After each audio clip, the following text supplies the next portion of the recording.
moi c'est Caballero, rappeur de Bruxelles. Ça fait plus ou moins une dizaine d'années qu'on rappe, on est dans ce merdier. Et voilà, là c'est Double Hélice, on présente le duo exclusif avec Jean Jass. Ok. Donc, voilà, maintenant tu me connais, moi c'est Jean Jass. Je suis rappeur, beatmaker aussi, je viens de Charleroi, Charlouse comme on dit. Et ça fait aussi une dizaine d'années que je rappe. Et on vient de sortir Double Hélice et on va sortir Double Hélice 2. C'est quoi? On en fume vos locaux, on est bien trop locaux. Je ne fais qu'au locaux sonore. Le public se rappellera que tous les rappeurs sont morts juste après ce saut mort. Le black à black arrête, c'est là que tout se passe. Mon frérot, guess who's back? Je la fume pure et je tousse pas. Je bois le sirop et je tousse pas. Ça a ton album. C'est sûr t'en as vendu plus que moi. Tu dis que t'as de la bonne, mais je suis sûr que j'en ai vendu plus que toi. Je ne donne plus des concerts mais des conférences. Je ne porte que du neuf, de la qualité. Je vends mes slips pour des œuvres de charité. Je suis de frérot, nous parlons fort. Et ma blonde dort à côté de mon ballon d'or. Et de nos succès, je te le dis sans pression. On est des profs de rap et tu le sais. Mais quand il lève les mains devant nous, c'est pas pour poser des questions. Les bras en l'air, allons je l'assomme et je te donne du style. Pareil que t'en as besoin. Sur la route toute l'année dans le monde entier. On revient de loin. Alors pour commencer, d'où vient votre blase? Pourquoi Caballero et pourquoi Jean Jass? Moi c'est mon nom de famille, Ouais. simplement. Moi je m'appelle Jassim, j'ai un deuxième prénom qui est Jean. Mes potes m'appellent Jean Jass. Simplement. Donc vous avez dit ça fait plus ou moins 10 ans que vous rappez. Ouais. Et vous avez commencé, enfin vous commenciez déjà un peu à rapper avant ou vous qui entre potes, des trucs comme ça. Ouais, avant il y avait l'épisode où tu sais, t'écris un peu pour toi, Ouais. t'es pas très sûr de ce que tu fais. C'est quand même une assez longue période pour ma part. Je dirais, je sais pas, 5-6 ans quand même, tu vois. Ouais. Et après, ça a commencé doucement à kicker un peu dehors, faire des premiers freestyles enregistrés chez des potes avec des petits micros un peu pourris, tout ça. Et après, voilà, on a trouvé des vrais studios, on a fait des vrais trucs. D'accord. Et du coup, quand est-ce que vous avez commencé à rapper tous les deux? Quand est-ce que le duo il s'est vraiment formé?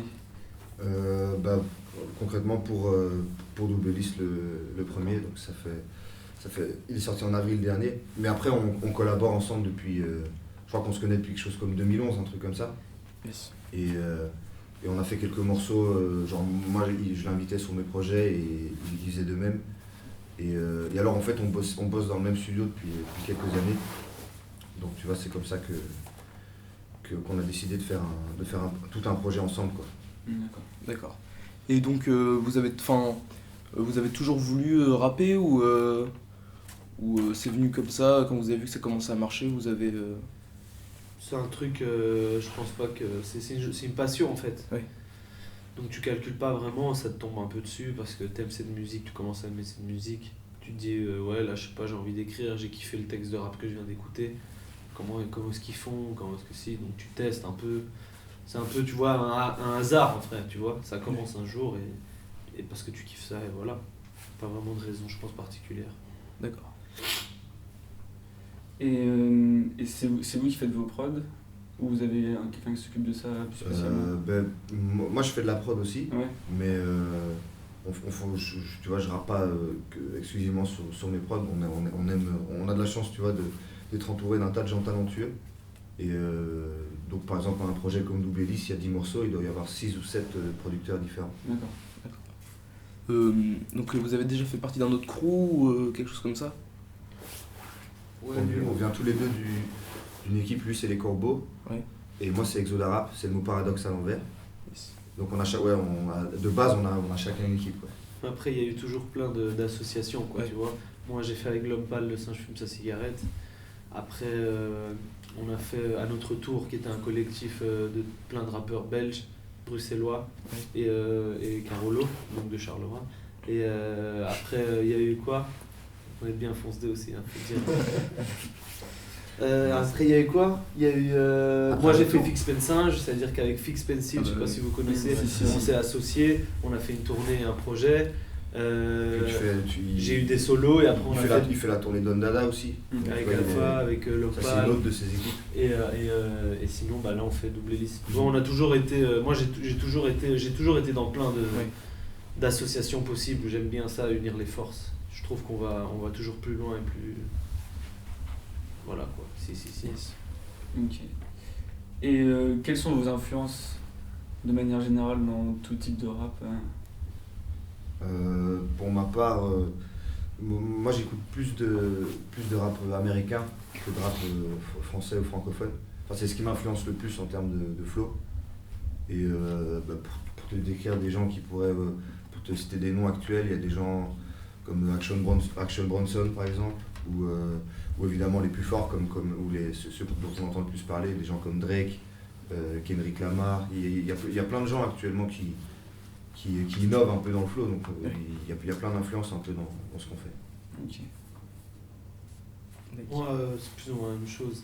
Plein de ricains, plein de rap français. J'essaie d'écouter le maximum de choses tout le temps, toute la journée, que ce soit en France, en Belgique, en Suisse, au Canada, que ce soit anglophone ou francophone, et aux States, en Angleterre aussi. Ouais, il y a des gens Enfin, chauds aussi. vraiment partout quoi. En Espagne, moi je comprends l'espagnol.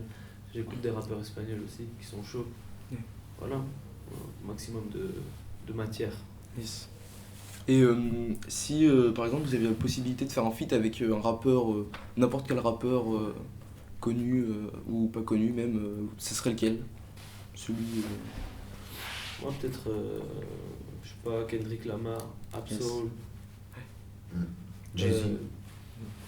Je ferais bien un morceau avec Jay-Z.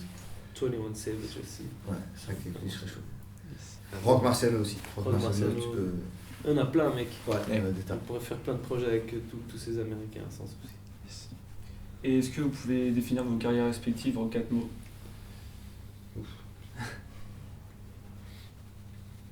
C'est très spécial ton question.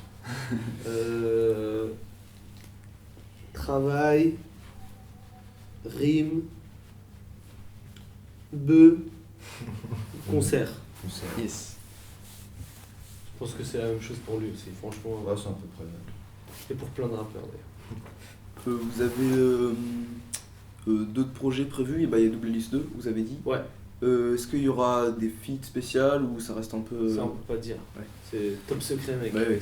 Tu verras ça en temps voulu. Mais c'est Ouais, bien j'ai essayé hâte. quand même. Bien essayé frère. T'as raison. Et il est parti quoi il est parti d'où ce délire d'ego trip qu'il y a sur votre album de Playlist? Je trouve que vous vous donnez des personnages en fait dans chaque chanson. Et ce délire, à quel moment vous êtes dit on va faire un album entièrement d'ego trip même s'il y a des sons un peu plus profonds? Enfin, d'où c'est venu tout C'est naturel je crois, c'est l'air du temps, Même c'est l'humeur dans laquelle on est. Après on en a toujours fait. Ouais, c'est ça, si tu regardes ce qu'on faisait en Il y solo. a toujours eu plein d'ego il y a trips, toujours- Oui. toujours, et du coup là, je sais pas, les gens le ressentent plus, je sais pas pourquoi. Mais après, tu vas écouter tout ce que j'ai fait. Ouais. Ça a toujours été plus ou moins ce genre de pourcentage d'ego trip et ce genre de pourcentage de trucs un peu plus sérieux, un peu plus profonds, tu vois. On est plus en fait, dans la vie, on est plus des rigoleurs et des fonce-dés que des gens très sérieux, tu vois. Donc, on a un pourcentage de sérieux qui se ressent quand même dans nos chansons, mais tout le reste, on aime déconner, rigoler, tu vois, s'amuser.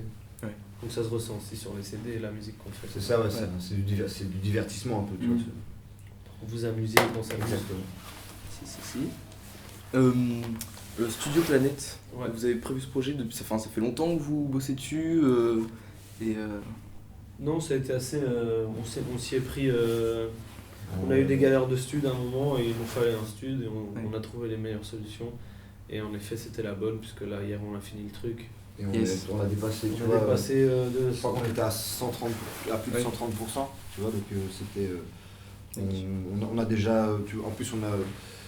Le truc a bien avancé. Bientôt, tu vois, on partagera une vidéo avec des images un peu de l'avancée des Yes. travaux et tout. Mais tu vas voir, ça va être très beau. Ça va être très beau. Et d'ailleurs, une question sur ça. Vous allez avoir des concerts privés à faire? Parce que j'ai vu que dans les cadeaux de Non, il y en a Gaëtan, aucun. Non, finalement, D'accord. il ne voulait pas. Même C'est personne ne fera un tour à cheval. D'accord. C'est quoi le cadeau maximum qui a été. Je crois qu'il y a une personne qui a pris un. C'était lequel? Ouais, qui a mis 750 €. Et je crois Non, que il y en a 700. plus qu'une. Il y en a Non, je trois. crois qu'il y en a 3 qui ont mis 500, je pense. Non, Et un qui a mis non, 750. il y en a 2 qui ont mis 750. Bah, 750, en tout cas, c'est le max. Ouais. Et 750, je crois que c'est 2 jours de studio, je crois. Et alors, tout ce qui est avant, c'est-à-dire presque plus ou moins Ouais. tout le merch, tu vois, tu sais, le pull, le t-shirt, le Ouais. CD, le vinyle, la casquette, le morceau exclusif, les photos, je crois. Mm. Il y a aussi des photos avec nous, je pense. Ouais, Enfin, c'est il ça. y a des tas de trucs, un peu, je me rappelle plus exactement. Ok. Et donc, quel est votre fantasme musical? Toute musique confondue. Fantasme musical. Je sais pas trop, faire un très bon album qui se vende bien, Ouais, c'est musicalement parlant. Faire un classique. Faire un classique. Ouais. Vous avez pas des idées de changer un peu, aller voir d'autres formes Après, je pense que c'est naturel chez nous. On a toujours, On essaye des trucs, tu vois. on a Ouais. toujours essayé Mhm. plein de trucs dans chaque projet, tu vois. Donc je pense qu'on continuera un peu dans notre lancée, quoi. On va toujours tester, on n'a pas peur de tester. Il n'y a Non, pas ça fait vraiment partie du un délire. Je pense que la musique évolue et on évoluera avec elle, tu vois. Je pense que c'est ça, quoi. À chaque fois, on n'aura pas peur de tester les nouveautés ou les nouveaux délires qui sortent, ou tu vois, des trucs comme ça. On n'a pas trop peur, tu vois. On n'est Ok. pas dans des cases. On tente. Et sinon, pour vous, actuellement, ou enfin même comment dire, qui a toujours représenté un peu le rap français et le rap plus US Comment tu veux dire? Qui a plus souvent? Quel est le rappeur tu veux dire? Voilà, les grosses têtes du rap français et Pour du vous, rap US pour qui vous. représente le rap français et qui représente le rap US, toute génération confondue. Après, en France, il y en a pas mal, tu vois. Très large. Toute génération confondue. Vous avez pas un rappeur qui vous vienne en tête comme ça? Booba, comme moi ça je dirais en français. Ouais, en France, ouais, peut-être en France. Et Booba, aux States, je sais pas, ça évident. sera un classique aussi, je sais pas. Quelqu'un Un qui B.I.G., dure. un Tupac. Ouais. Ou alors des trucs de maintenant vraiment qui pèsent beaucoup aussi, Il y tu a vois. peut-être encore. Drake, Young Thug. Il y a un gars comme Snoop, par exemple, quand il Future, sort, Snoop. il vend encore un peu. Ou même Jay-Z, on peut dire Jay-Z en vrai. Ouais, Parce que Jay-Z. c'est, quand tu regardes Il a maintenant, duré, c'est un peu quand le il Booba sort un là-bas. morceau, c'est encore un événement et tout. Mm. Donc, et il est là depuis. Il est là depuis un bon bout de temps. Ouais, depuis bien longtemps. Donc Booba et Jay-Z, on va dire que c'est deux exemples de réussite dans le rap. Ok. Et Bruce, quel est le comble d'un rappeur? Quel est le comble pour un rappeur? Galère, je sais pas, frère. De ne pas pouvoir rimer, hein, je sais pas. Ouais. de pas poser dans Ouais. les temps. Ouais, de pas poser dans les temps. Voilà. Et se dire rappeur. Exactement. C'est très bon. C'est très bon. Ouais, je suis beaucoup plus fort. Bien joué. Et vous pensez quoi de la nouvelle vague de rappeurs, je sais pas trop si on peut dire ça, par exemple comme PNL C'est cool. Ouais, il y a des tas de trucs qui sont chauds. Hein. Ah ouais. Ouais. Moi, par exemple, je t'avoue, je suis pas un grand fan de PNL, Ouais. mais il y a des tas de morceaux, il y a plein de morceaux par-ci par-là que j'ai trouvé très très chaud. Yes. C'est des beaux clips aussi. Ouais. Moi aussi, ouais. Donc, moi, je suis pas. Et on c'est est- comme on écoute partout. de tout, C'est des trucs bien et des trucs pas Ouais. bien, partout. Exactement. Dans chaque époque, dans chaque milieu, dans chaque truc. Quel est le clip de votre duo que vous avez fait en duo qui vous a le plus marqué dans tous ceux que vous avez réalisés Moi, j'ai récemment? essayé ça, Ouais, Ouais, ça, il était dur à faire. mais ça, c'était une grande mission. Après, c'était une belle aventure. Il a mis combien de temps de tournage, Yesai? Alors, en soi, Beaucoup de temps de préparation. on a tourné 2 jours, mais c'était 2 jours où on a fait, je pense, 7-8 heures. Et c'était beaucoup de temps de C'était préparation. dans un hangar, plus ou moins cette période aussi d'année. En novembre. Il faisait bien froid. Parce que tu vois, nous, on avait réfléchi ça bien à l'avance. C'était l'été quand on était voir le lieu du tournage et on n'a pas vraiment fait attention à ce genre de détails et tout. Et ouais, c'est 2 jours avec, au final, franchement, une bonne cinquantaine de personnes qui ont dû être impliquées directement ou indirectement. Ouais, c'était Donc du taf. c'était celui qui a laissé le plus de fatigue en tout cas. Et pour vous, c'est lequel de vos textes qui a le plus de valeur à vos yeux, ou qui a le plus de valeur à vos yeux En général ouais, ou dans ce projet? dans ce projet? Dans Double Hélice, Ouais. tu veux dire? Je sais pas, mec, tous ils déchirent mes textes. Ils sont tous bien. Je les aime tous. Vas-y, moi je vais choisir Pauline. Moi je trouve dans Double Hélice, son meilleur texte c'est Repeat, je trouve. Moi j'aime tous tes textes, Jas. Ils sont tous très bien, mec. Sinon je rapperai pas avec toi. Comment expliquez-vous le nouveau succès de la scène belge? Il y a la Smola qui était là depuis longtemps, mais là, en ce moment, où il y a la scène belge en particulier, où la France est arrivée sur eux, comment vous expliquez la montée en puissance Il y a un tas de facteurs. Des gens forts, des gens bons, il y en a toujours. Il y en avait déjà il y a quelques années et tout, il y en a toujours eu en fait. C'est le fait que c'est vrai maintenant il y a une génération qui est très forte, je pense.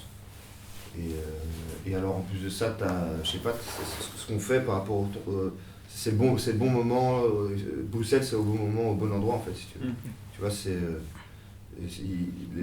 même le belge en général est cool maintenant, vis-à-vis, tu vois, vu par les Français en général, que ce soit dans la musique, dans le cinéma, tu vois qu'il y a des gens comme Stromae, ou t'as des acteurs belges aussi qui fonctionnent bien aussi en France.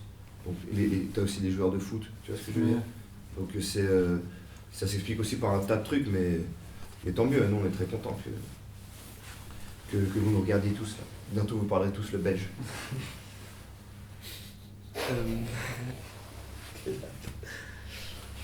Est-ce que dans votre tournée que vous avez fait avec Double Hélice, est-ce que il y avait un truc qui vous a marqué, une anecdote Il y a eu plein de dates qui étaient incroyables, franchement. Tu vois, genre il y a un top 5 de dates, que ce soit en Belgique ou en France.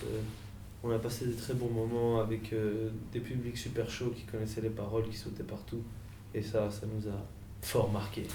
Exact, franchement il y avait des tas de choses qui étaient incroyables en fait. Ok, et donc du coup pour finir, est-ce que vous pouvez nous expliquer le clip Les yeux fermés? Pas cool, des chaînes et des bagouses, des filis, des bagouses. Je les rends encore plus fous que les cailloux de cocaïne cuite qu'ils chopent sur le corner. C'est vrai qu'il fait chaud, mais là qui fait le chant cadeau M suce le corner. Faudrait que j'arrête de parler de ma quéquette. Avec le mob on est prêt pour la guerre. On est squat, on est gang. Ils me haïssent comme ce maudit nazi. Je veux que tu croises ma petite gueule d'autiste assis dans une Audi A6. Qu'est-ce que charbon non-stop, ni qu'un temps partiel. Ouais, c'était C'est parti ce délire. on est parti faire une date à Montréal En juin. avec les deux équipes, l'équipe Double Hélice et l'équipe de l'Homme Pâle. Donc Meizo comme DJ, chez nous il y avait Skondo, enfin bref on était une petite équipe. Et sur place on a décidé de faire un son parce qu'on avait un micro à disposition. Il y avait des beatmakers qui étaient chauds sur place, ils nous ont envoyé des sons. On a Tout s'est fait là-bas. Tout s'est fait là-bas spontanément. Tu vois, on n'est pas du tout parti dans l'idée de faire un morceau et encore moins un clip. Tout s'est enchaîné, on est resté une dizaine de jours. Et voilà, c'est ce qui ça s'est fait très, très spontanément. Et vous êtes devenu comment en fait avec l'Homme Pâle? Parce que lui c'est un rappeur parisien.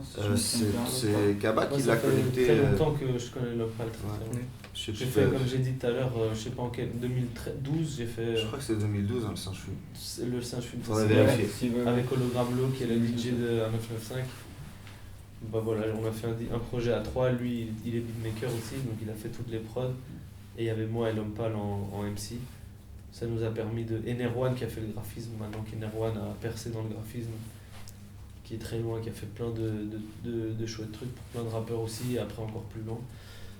Donc ouais, je le connais depuis longtemps, on s'était connecté via Facebook, parce que les réseaux sociaux maintenant c'est facile de parler avec des gens un peu partout dans le monde. Et voilà, on s'est connecté, l'amitié a commencé quoi, à partir de ce moment-là. Yes.